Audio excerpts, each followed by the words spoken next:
মক্কা যুবকেরা সামনে চলে গেল, কাছে দেখি দাঁড়িয়ে গেল।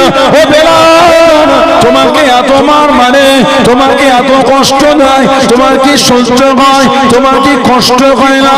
ও হযরত বেলাল, তোমার নবী তো তোমার কাছে আসলো না, তোমার আল্লাহ তো তোমাকে বাঁচালো না।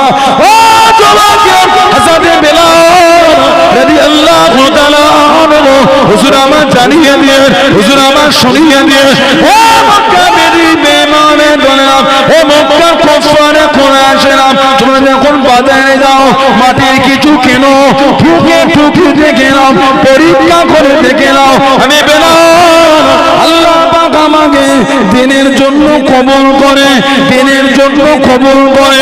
আল্লাহ পাক আমাকে, আমি বেলালের ঈমান কানা পরীক্ষা করে নেয়। জোরে বলুন সুবহানাল্লাহ, আর একটু জোরে বলুন সুবহানাল্লাহ। বাজারে যখন কিছু গিয়ে কেনো, একটু ঠুকে ঠুকে দেখো ভালো না খারাপ। আমি বেলাল, আল্লাহ আমাকে দিনের জন্য কবুল করছেন, আল্লাহ আমি বেলালের ঈমান পরীক্ষা করে নিচ্ছেন। জোরে বলে, জোরে বলবেন না? আল্লাহ নবী দিনের কথা শুরু করে দিলেন।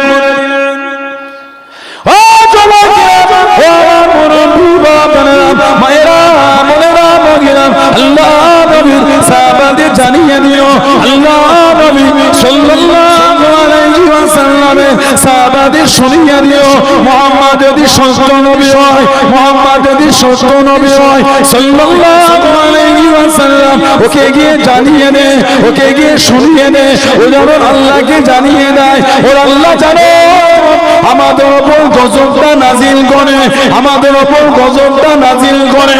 ও যুবকের, আল্লাহ পাক কোরআন শরীফে আয়াতটা নাজিল করে দেন। আল্লাহ পাক কোরআন শরীফ সূরা আনফালের 33 নম্বর আয়াতে আল্লাহ পাক নবীকে সান্ত্বনা দেন, আল্লাহ পাক নবীকে জানিয়ে দেন, ও নবী আপনি কষ্ট নেবেন না, আপনি দুঃখ নেবেন না।